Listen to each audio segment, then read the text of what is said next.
Hello, welcome to Soccer Yanks. I'm your co-host Dave. And I am Dan, and we're going to bring you the beautiful game from the American perspective tonight on the eve of the World Cup opener, Brazil versus Croatia. Our jugular veins coming through on the microphones because our hearts are pounding. They have been for the last 5 days. I have at least. I'm still shaking from the adrenaline rush.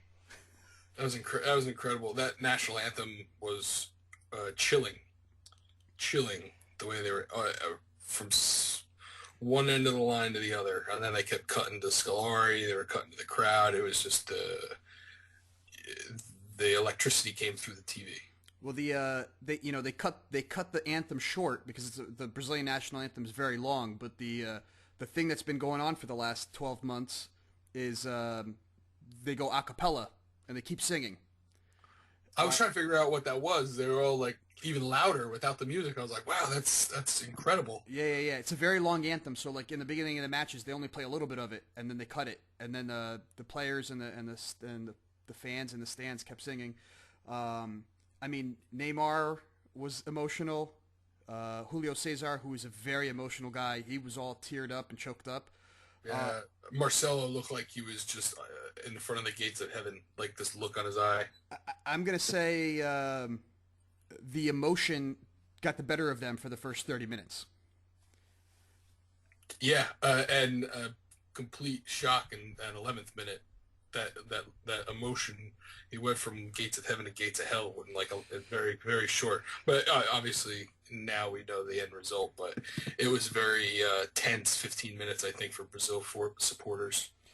No, absolutely. I mean, the own goal. Or I guess we haven't said the score. Brazil won 3-1.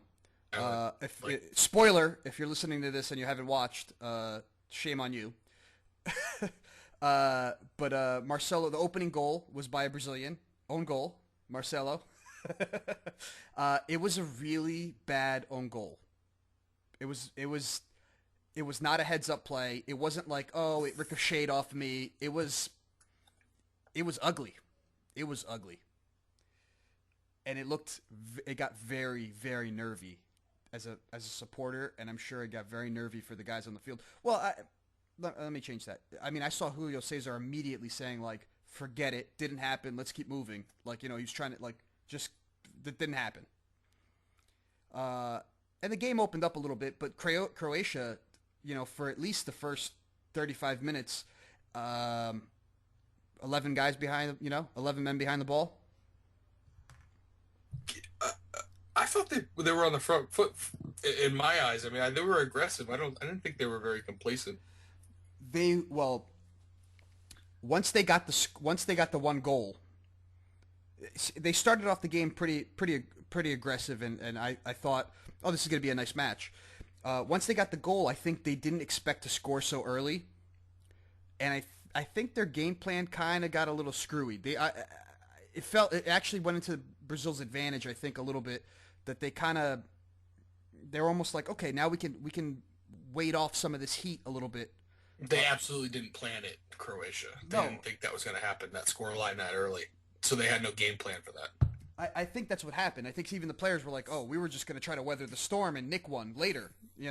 Um, you know, 29th minute. Now Brazil they turned it on, and around, I would say they turned it on about the 15th, 16th minute. Even after the own goal, it still wasn't too solid. About 15, 20 minutes in, they started to wake up a little bit. By the half hour mark, the 29th minute, set up from an Oscar. Oscar was on the ground, would never gave up on the play, still tapped the ball forward, got the ball back, fed the ball to Neymar, and Neymar drilled one low to the post with his left foot. Goalie, I don't think the goalie saw the ball. Everyone's saying the goalie had an awful day. In that instance, I don't think the goalie saw the ball till it was way too late. And then he pinged one off the post, 1-1. Just became a game. Yeah, no, that was for. It was very poetic for him to score that goal at that time, and the way it just kind of flew. It was almost like everyone was thinking it was going to be a thumper in the top corner. He just kind of placed it right where he wanted it to go. Accuracy over power, right? Yeah, exactly. Uh, Game went on. Definitely, I would say for the remainder of the first half, uh, it was. I think it was Brazil. I thought they were going to score a second one in the first half. It looked one way traffic after that after the equalizing goal. The game was very very nippy. There was a lot of shirt pulling and tugging. The Croatians were. I mean, I'm looking at the stats here. 5 fouls. 5 fouls Brazil, 21 fouls Croatia. I mean, Croatia was systematically fouling. It was the only way that they were stopping the high pressure from Brazil. The You have to be physical. Either you're matching skill with skill, or you got to be physical. And I think they were pretty reserved for that kind of a foul. Do you know what I mean? They didn't look, from in my eyes, aggressive kind of fouls. There were sportsman fouls. Do you know what I mean? I would say that a majority of them were, but if you when you know I actually did watch the first half again. Uh, the Croatians were going to ground, like they were sliding a lot, and they missed quite often. I think if they had come closer, there would have been some nastier challenges. I think Croatia has some history of red cards and some fouling. Um, it didn't work. It didn't turn out that way, which is good. Nobody wants to see like a game that's completely lopsided because of over physicality. But I think there should have been more yellow cards issued out to Croatia because it was systemic. It was like we're going to repeatedly foul. When you repeatedly foul, the referee's supposed to say, "Okay, you're obviously repeatedly fouling now. I need to give you a yellow card." And he didn't. He gave 2 yellow cards to Croatia. One of them was after the penalty kick, which we'll talk about in a second, and the The other other. was on a corner. It was with the no. It was David Luiz's foul, I think. Was it David? It was with David Luiz and the forward Blankovic. I'm sorry, I'm butchering his name. But I remember it was really early, and I'm like, what's going on? And then they gave Neymar the card early. I'm like, this is getting ridiculous. Yes, Neymar got a card early too. And it wasn't it wasn't an intentional thing. But then, later in the game, I saw one foul. I think it was Luis Gustavo fouled Modric, and it looked like a regular foul. And then on the replay, he totally spiked him in the gooch and the nuts. Really? Yeah, and I'm like, why is Modric laying on the ground crying like a woman? And I saw the replay, I was like, oh shit. I didn't. I'll be honest with you. I did not see that. I'm sure I saw it, but I don't. Yeah, if they didn't show the replay, I never would have saw it. But yeah, no, I was like, oh my god, like you just totally spiked them right where you never should ever be spiked as a man or a woman, I did not know that. human. There was. uh, there was. It was a physical. It wasn't like a. It wasn't a soft game. I'll tell you. Physically wise. I didn't expect it to be either. I really didn't. I knew that Croatia, they were very strong. You know what my biggest surprise was? Mandzukic didn't get a start. No, he has a red card Oh, from his well, that last. explains. Yes, he had to miss the first match. He had a red card from his last international game.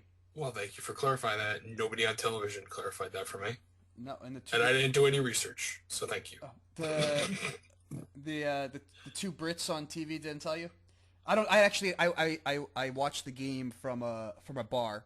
Although I got the audio, I didn't like the early. The pregame. I didn't hear any of the audio, so I don't know anything that happened before the game. I kind of just once the game started, they threw on the audio, and then I heard it from there. So I didn't know that. I just happened to know that he wasn't going to be starting from earlier. So moving on, he will be in the lineup then. Yes, he will. All right, so that'll be exciting. So then we'll be able to see what the top on paper Croatia team is going to look like. Yes, absolutely, and that benefited Brazil because Jelavic is definitely not as good as our boy over at Bayern. But you know what? I gotta give Oleg credit. He for I think he's like 36 years old. He was hanging with them defenders. He was against Marcelo and Alves. He was cutting past them. He wasn't getting anything into the box, but he was going pace for pace. No. Speaking of fullbacks, though, what was Croatia not expecting overlapping fullback runs? Because Yeah, I was thinking the same thing. there was a lot. I mean, I understand sometimes you want to play. you want to play tight in front of your goal and you give them the wing. But how many balls were swung in there that, a couple of one player had been a 1 foot over, or David Luiz didn't hit the ball, Neymar would have got it. There was a lot of balls swung in and almost gifted from Croatia. Oscar's service and his dribbling today was unbelievable. Unbelievable. Absolutely. Okay, well let's that's what you reminded me with that David Luiz thing. The reaction was very refreshing, though. I think if that was the Nani or Cristiano Ronaldo situation from a couple of years ago, it was kind of out of the same vein, but nowhere near the same skill level. But still, it was a robbed. Would have been Neymar's hat trick. Yeah, I think if David Luiz had stayed on the ground, I mean, like, it was the fro. You can't blame him though. He got his head on it. It just wasn't good enough. He did what he was supposed to do. Yeah. I mean, he was in the area. If he didn't get a head on it and Neymar wasn't behind him, he didn't know Neymar was behind him. He's so small and quiet. Yeah, he's so dainty. So dainty. He's so quiet with that loud haircut. Let's talk about what everyone has been very, very upset about. The penalty call. Yeah. Ball was fed into Fred. The Fred only touched the ball like 4 times, and it was awful all 4 times. He touched the ball and earned a penalty, and then later in the game he touched the ball 3 times and fell over. It was awful. So in this particular instance, he had his back to the goal. The ball was fed into him. He felt a like 5 fingertips on his shoulder, and he dropped to the ground. Before he can even hit the ground, he was asking the ref for a penalty. It was a clear, there's no doubt about it, clear dive. That referee was hilarious. I don't like this referee. I think he's a very poor referee, but he was hilarious. He was hilarious because he came running from like 40 yards out, pointing at the player. He's like, "I saw you! I saw you!" I almost expected him to go, "Ooh." I thought he was gonna karate chop him or something. But I wanna say, before those 5 fingers graced the back of Fred's shoulder, because that's what the ref saw. The ref saw his arm on his upper arm, like his from hand that on his angle. Exactly. From that angle. Yes. All right. So if you look at before that arm goes on that shoulder and those 5 fingers go, as Fred is receiving the ball, he has his hand locked around the wrist that otherwise would have been pivoting his balance towards the goal to defend that trap. So before Fred traps the ball, his hand is locking the defender's wrist behind Fred's back, and that gives Fred the momentum to turn around and completely throws the defender off balance while giving that angle to the referee. I mean, we're splitting hairs. We're splitting hairs. We are. You're giving. I'm not gonna argue that it wasn't a dive. It was a dive. Even if I could argue the position that, okay, maybe he was locking his wrist, but how do you know because we don't know, because there's no video of it. How do you know the guy wasn't grabbing him beforehand and Fred was really just trying to get him off? We don't know, and it doesn't matter, because the action was he fell over. Both of his feet went out from underneath him. Well, he swung his leg and he didn't have the ball, and he kind of just like threw himself. Meh. Now, okay. I got you. It's awful. It's absolutely awful. It's unfortunately it's part of the game. It's Luis Suarez would have done the same thing. You know what I mean? Like, it's just Luis Suarez maybe wouldn't have gotten that call because he has such a bad reputation. Fred has not earned this reputation yet. I think maybe for the rest of the cup now they're going to keep an eye on him. But was the game rigged for Brazil? No, I'm not saying anything like that. I think the word corruption is so hot right now with the name of the country Brazil that it's just getting ridiculous to the point of being absolutely comical now. I don't think the game is rigged. I just circumstances at a time, and as a result of that, all the momentum and luck that Croatia had up until that point just got completely blown out the window, and Brazil turned on from that point. from that point on. They said, okay, the crowd turned into it, turned it up. They weren't silent anymore, and it lifted the whole team. There was a 12th man. There was a 12th man. I think that the Croatian goalie, I forget, it starts with a P. I'm going to butcher it, so I'm not going to say it out of respect. He needed some harder hands on that penalty save. It was light. His hands were too soft. He needed to firm up because Neymar, that was a very poorly hit penalty. If you're gonna, he thought if you, I'm sorry, finish. I'm just saying the height, essentially, at the speed and the power that he hit the ball and the height were basically exactly what you're not supposed to do. If you're gonna hit it that soft, keep it on the ground to the corners. If you know what I mean. If you're gonna hit it at that level, at that height, you better blast it. He didn't do any of those things. The goalie should have saved that ball. He did all that. He did a lot of that fake out stuff in the beginning, and he had him going to the left. If you watch the replay again of the whole lead up, as Neymar's approaching, the goalie goes left. His balance shifted left, and then he realized half of the, oh shit, it's going that way. It's too light, and he did get on it, but it was just I think I think he was caught up in the whole thing, because keep in mind, 5 minutes before that, or 30, 45 seconds before that, there was an unjust penalty awarded, and that's a mental part of the game. And I don't think he has enough experience to be able to block that out like a Buffon would, or a Julio Cesar, or a Casillas can. Do you know what I mean? No, I agree but he's not a. I mean, he's an international goalie. I know. I'm not. Yeah, what ended up part of what we were talking about in the same frame. When you watch Neymar take penalty kicks, he likes to look at the goalie. He doesn't look at the ball. He looks at the goalie, and he's trying to stare him down. And I think that backfired on him because of exactly what you said. He saw him tip to what Neymar would have been Neymar's right, and then I think Neymar mid-step up goes, "Oh, I should change my shot." Mm-hmm. If you watch his feet, when you watch the replay, you watch Neymar's feet come across the ball. He didn't want to hit the ball there. No, he did. Dark commented on it after. He said he thought he missed it. He thought he misshot it, and he was surprised it went in. I think he wanted to go. To Neymar's right, and when he saw the goalie cheating to the left, he changed mid stride, and I think it caused a really, really poor penalty. I think that's exactly what happened. You described it perfectly. What happened after the penalty? They're just deflated. They got Croatia deflated. They became too physical. They became too aggressive. They tried to out Brazil. They were trying to, dribble, bounce it in between their feet 3 times and do a back halo pass to behind nutmeg somebody.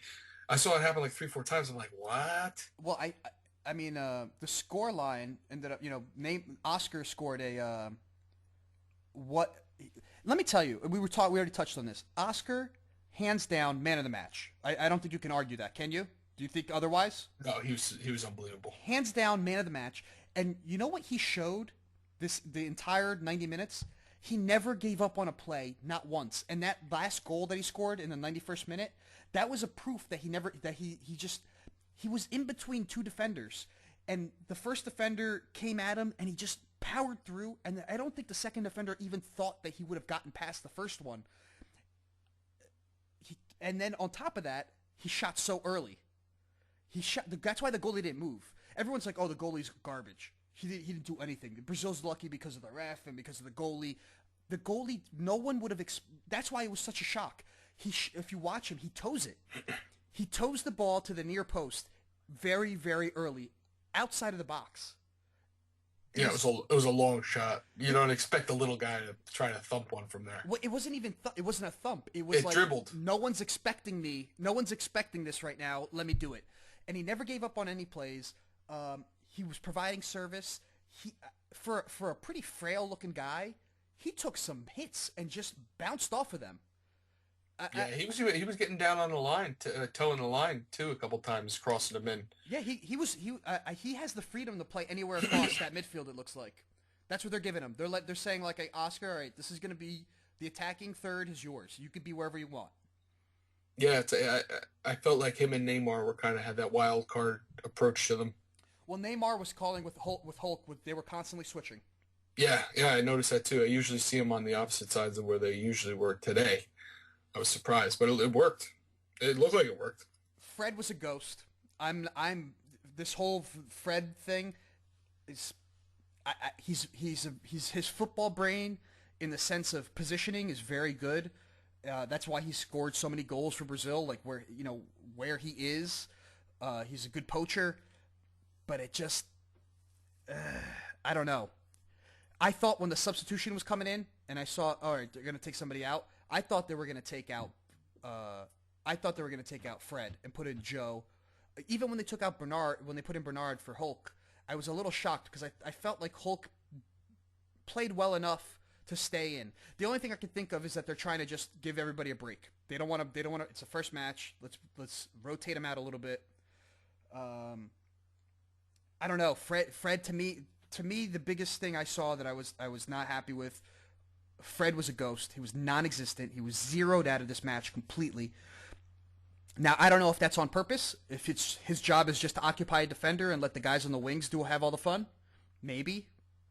But I Well, the want to good see. thing, I want to see more. well, the good thing is Brazil usually play with 11 forwards. Well, So, that's also a bad thing sometimes. Uh, so you got 10 other guys that could pick up the slack. Absolutely. Just one other. Just to backtrack a second because you were talking about Croatia trying a little too hard. How many? I thought Brazil didn't capitalize as well as they could have on like the sloppy back passes and the holding the ball in the back when they shouldn't have. How many times did Oscar? That's why I started talking about Oscar because I was thinking about how many times he picked up the ball in a great position because Croatia was really really careless in a bad position. Yeah, most of the passes I saw from who I thought was going to be commanding, I thought Modric would have a lot more command of his midfield. He was like back pass, unorganized back pass, desperation back pass. It was the pressure. It almost seemed like Croatia was putting so much pressure on Brazil that whenever they got the ball, the Brazilians were so close that the pressure was almost immediate on them, and they didn't have the skill to be able to break it for the most part. I agree. Would you overall? What was your sense of the back line? Danny Alves, Thiago Silva, David Luiz, Marcelo. I know. I think it's perfect because especially with Luis Gustavo and Paulinho playing deeper, you give David Luiz the freedom to play as that forward central defender, Thiago as the anchor at the back, or Luis is like a sweeper, Thiago at the back as an anchor, and you let whoever isn't on that attacking wing joining in the opposite winger stays back and defends, and it's like a back three. Yeah, I even saw Oscar make run. I think this is something he learned from Jose Mourinho. I saw Oscar like way back running, covering for I think it was Marcelo on the left side. What the wonderful thing that I saw was okay, teams that play fullbacks in a very high position, there's always the opportunity to get burned.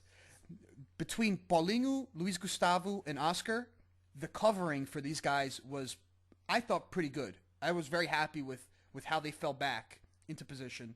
I heard a lot on Twitter. People were going crazy about David Luiz is so overrated. David Luiz is so overrated. He's not worth the money. Okay, maybe he's not worth the money. But I don't understand the hatred towards the performance. I thought his performance was pretty good. Yeah, I don't get the David Luiz hate. I think he's earned he's definitely in the top flight central defenders in the world. I mean, there's no argument there from me. I'm just glad he's not wearing a Chelsea jersey so I could say that without wanting to puke. Um, but yeah, no, and I think a lot of people are angry today, especially today, because the money that Chelsea got for David Luiz, they just bought Cesc Fabregas for. Yeah. Or so I think that is also a little salt in the wounds for a lot of EPL fans, especially Gunners. Yeah. Didn't, it's Somewhat. equally disappointing for both of us because I don't want to see Chelsea have another goddamn midfielder. They don't need another one. Well, all right. So hold on. Let's We're getting ahead of ourselves. No, yeah. Hold on, real quick. Let's put a bow. Let's put a bow on Brazil versus Croatia. Brazil versus Argentina. That's my final. You're getting ahead of your bracket. Brazil versus Croatia. Aside from, there was another controversial call. And I don't think it's very controversial because when you watch enough soccer, you know that the goalkeeper is protected.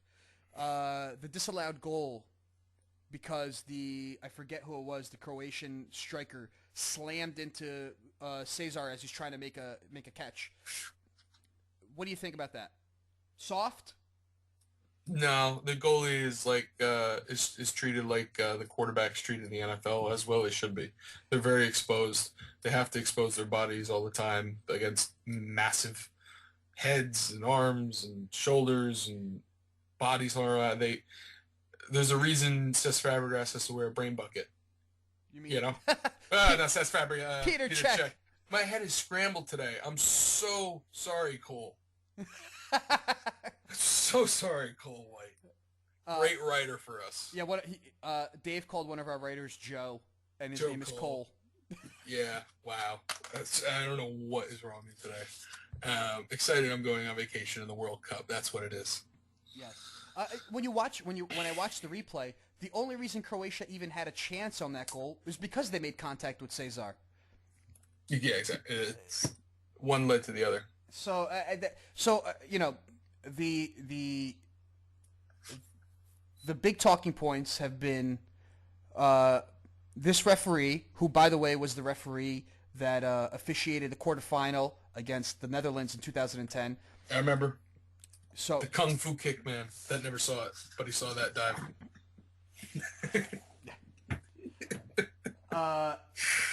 So he was the quarterfinal ref for Brazil Netherlands 2010. People are like, oh well, he feels bad for sending off Felipe Melo and blah blah blah blah blah. This is redemption. I mean, people. I said this.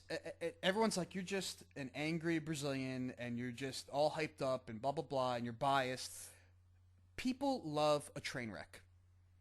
That's what people want to see. The top sides lose. They want to see Brazil in despair. I've heard it from so many people in the last couple of weeks. All they want is Brazil to lose to Argentina in the final because it's going to be, because it's a car wreck, because that's the most awesome thing to watch. I mean, if anything, if you want it to be poetic, it would have to be Uruguay. Yes. If I was that kind of an asshole, I would want it to be Uruguay, but I don't think that's realistic. You're right. Everybody wants, the hater's gonna hate. You know what I mean? Hater's gonna hate, yo. Don't feed the trolls. That's the best advice. But I enjoy banter and chat, but like I can't take when people are just irrational. Yeah, there's a certain hubris and cognitive dissonance that meet. Well, I mean, we all knew this was going to happen. Every single host, except for maybe South Africa, has been guilty of unfair advantage because of the home field.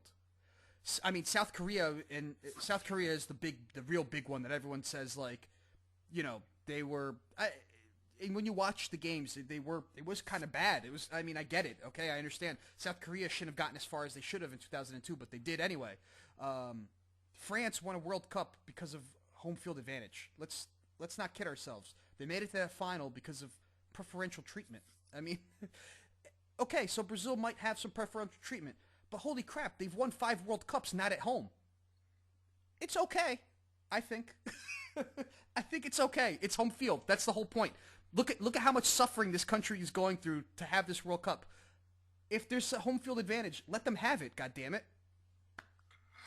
Yeah, that's the other thing too. There's been a lot of going into this about the social problems in Brazil, and I think that's feeding into this a lot. I think some of the people, I don't know.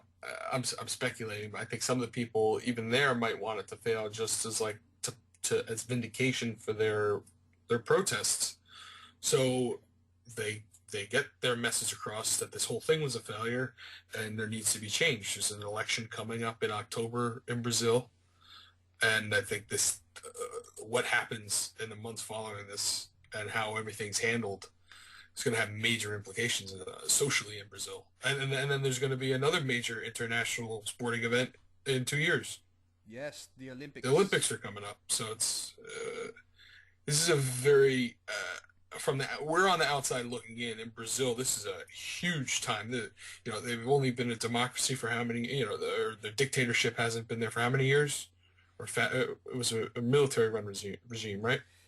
Yeah, it was a military regime. I don't remember. I don't know the exact year that they were totally gone, but it was in the mid '80s because I think it was early to mid '80s because Socrates, the great Brazilian footballer slash poet slash doctor, he his big thing was with Corinthians.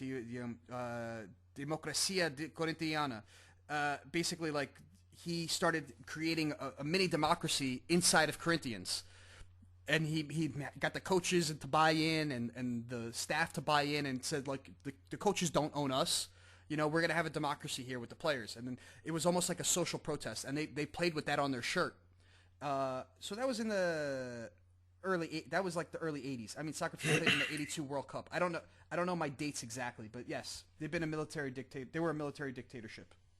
So, as a society, it's still very young in this form. I mean, it's a massive economy. Artistically, they're internationally, fashion-wise, across the board. Well, yeah, They're developing at a rate that the arts were killed under the military. So that's why there's like 60s. There's like 60s. There's like the bossa nova, and then like it kind of just dies until the 80s. Like the amount of music and art that's coming out of Brazil, it's all like underground. It's not promoted by the government. It's kind of stifled. People are afraid to be different. They don't want to be. They don't because if you stand out, the government starts to see you and they pay attention to you. Nobody wants the government paying attention to you when it's the military.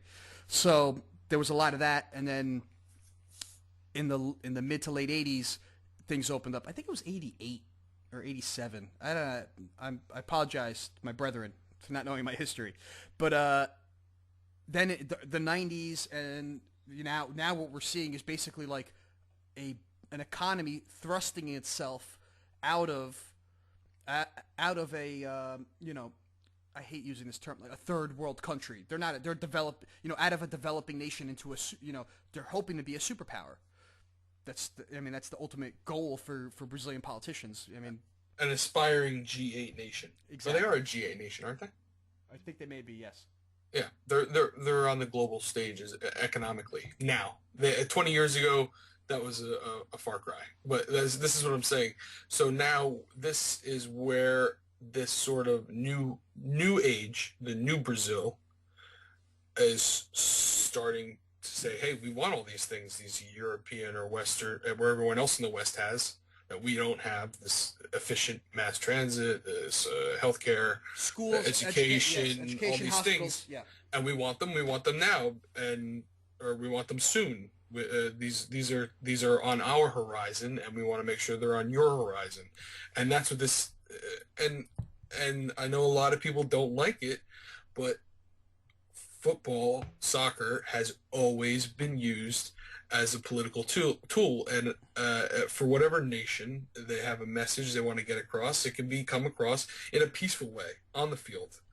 Uh, and these events are used as megaphones. Hopefully, it stays peaceful for the most part. I know some things happen when you have millions and millions of people, 100,000 people involved, but I think it's all this is all hopefully going to end good for Brazil. I don't think there's anything really big picture negatively going to happen. I mean, maybe in the next couple months or years, but I think everything's going to progress. I think things that they want are going to happen. Well, that's. I just wrote a piece. I used to write a lot before Soccer Yanks, but since we started podcasting, I stopped writing and I started just podcasting. But I wrote a piece recently about you know the mythology and the realities of the Brazil and soccer and how it's all intertwined. And my optimistic, I kind of end it in my hope that like there's like this what I said like a symbiotic dance between like the players on the field and the protesters in the street are kind of like feeding off of each other and getting the momentum going to get everything that everyone wants. We'll see, but that's very optimistic, I know. Uh, yeah, everything's looking up. I don't know. um, just to rewind a little bit, I think everything is looking up. I agree with you, but to rewind, I woke up this morning, and I woke up on Christmas morning. I was so excited. Brazil versus Croatia, the beginning of the World Cup, 30 days of football spectacle. I'm just shaking with excitement, shaking with excitement. And then I see Cesc Fabregas in a goddamn blue Chelsea jersey. And it was like someone, they didn't just put a lump of coal in my stocking. It's like someone handed me a bag of flaming shit. It was pretty much the worst transfer news I could think of on the day that could start. And he thinks he's going to redeem himself by saying, well, Arsenal had the chance to buy me, but they didn't want me. Yeah, because we don't need a seventh attacking midfielder. And you know why we have 7 of them? Because you left, asshole. Yeah, they need a forward and another center back. That's the problem. And it's like, oh, Wenger, please take me back. I don't want to play for Chelsea. Unless, of course, you say no, and I love money, so okay, I'll play for Chelsea. I mean, he was so homesick for Barcelona. He was, you know, Yeah, you know, seems like it's a little gamey. you know what bothers me is because Cesc Fabregas was the guy that I said he's still a little old school. He's still a little Tony Adams, still a little Henry. Like He had a loyal mystique to him. It was a mystique, and now that the clouds have cleared, it's my I was 95% this way already. There's no loyalty in football, 0. The only loyalty exists between supporter and club. That's it. Oh, and player and agent. Yeah, player and agent. Yeah. And then agent and news reporters. Yeah. So yeah, exactly. Jesus. No, that's more parasitic or symbiotic. No, it's Acidic. No, Acidic. no. Agent player is parasitic. Agent media is symbiotic.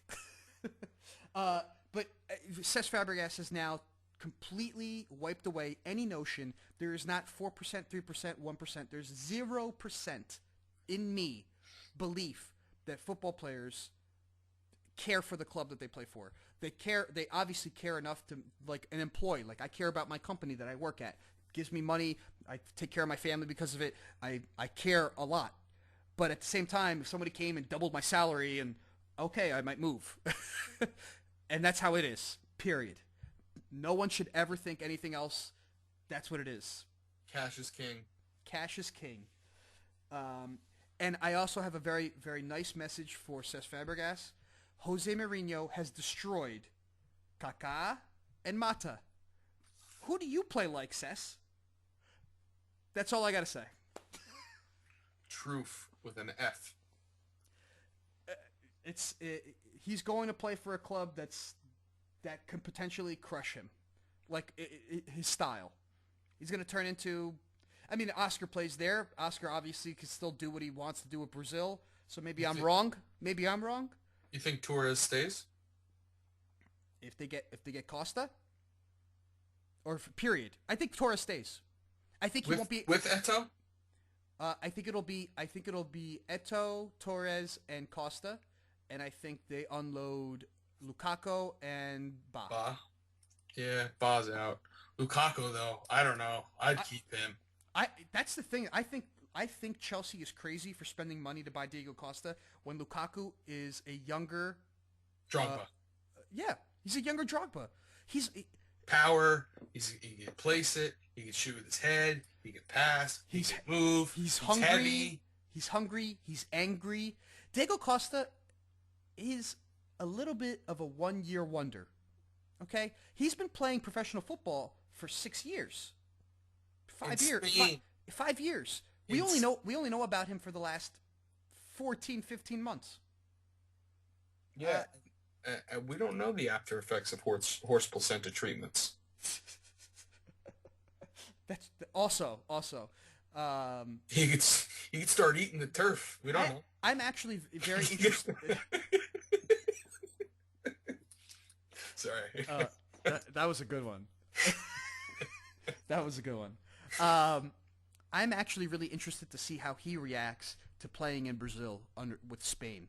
Because I saw Eduardo on the bench for Croatia. He's a Brazilian. And, like, he was singing the national anthem. Like, you could see it in his face, like, man, I wish I was playing for Brazil. You saw it on his face. He didn't make it on the pitch, but I've Yeah, seen he had his eyes closed. He was looking up. he was like, this is my land. This is where I'm from. I think it's going to hurt Diego Costa a lot to play in this World Cup for Spain. Emotionally. I think it's going to hurt him. Although he plays, as you know, there's a big email chain today amongst all the Soccer Yanks contributors. He plays the villain very well. So maybe that's what he likes. That is true. And you know what? I think his style, the supporting cast for Spain as a striker would be better than playing as a striker for Brazil because, like I said, there's 11 strikers on Brazil.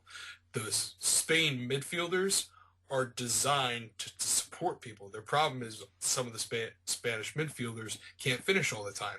They can pass on your laces, no problem. They just can't put it in the back of the net. Diego Costa can receive and put it in the back of the net. His supply line can come from any angle. Well, I think Costa is a slower Hulk. Yeah, I feel like they're very similar styles, but Hulk has a lot more pace.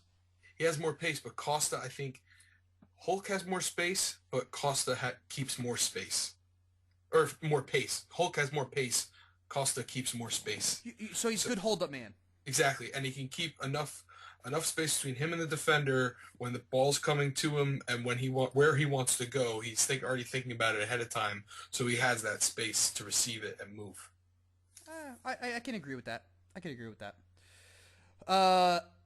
On that notion, that's all we got for day one, huh? That's all we got. We're not going to do a podcast every single day because I don't think we could do 30 podcasts in a row. Not to mention you probably won't listen to 30 podcasts in a row.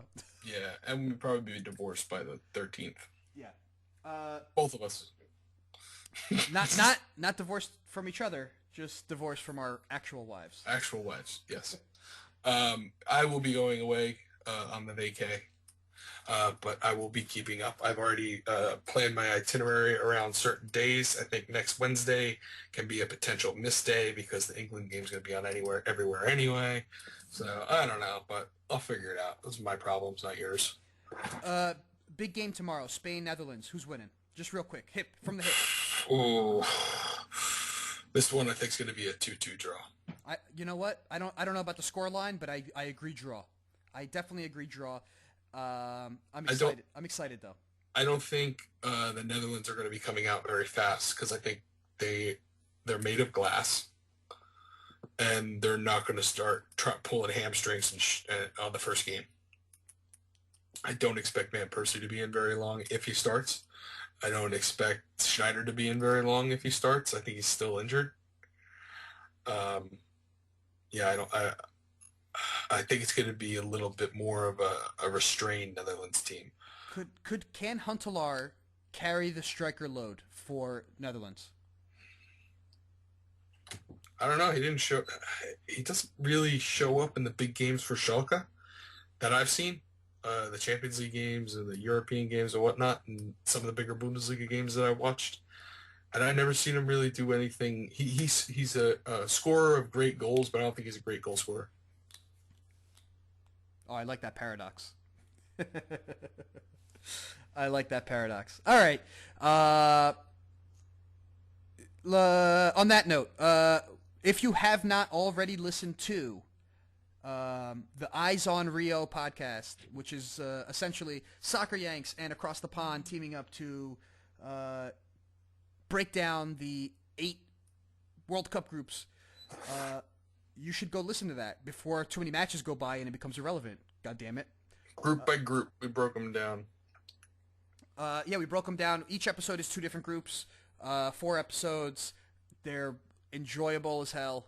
I had a good time doing the ones that I was on. The guys at ATP are great too. Also, you want some World Cup news? Eyes on Rio. socceryanks.com/eyesonrio. We got all our World Cup news there. The podcast. We got our bracket challenge, which I don't think you can join now. You snooze, you lose, buddy. I filled mine out. And that's about it. Actually, I gotta go peek. I gotta go take a peek in there, see what the tally was, and see how many of you bastards picked against Brazil. I couldn't see. It said I couldn't see other people's things. Maybe it changed. I think it's one you have to get it in before it's. Before the first game, Yeah. and then it gets revealed. I got think you. it gets revealed. I haven't checked since, so. I thought we'll figure it out. Anyway, have a good one, folks. Don't forget to follow us on Twitter. I am at SoccerYankDave and at SoccerYanks. Yes, that's our main page at SoccerYanks, and I am at SoccerYankDan. If you can't spell that, you could stop listening. How did you download a podcast?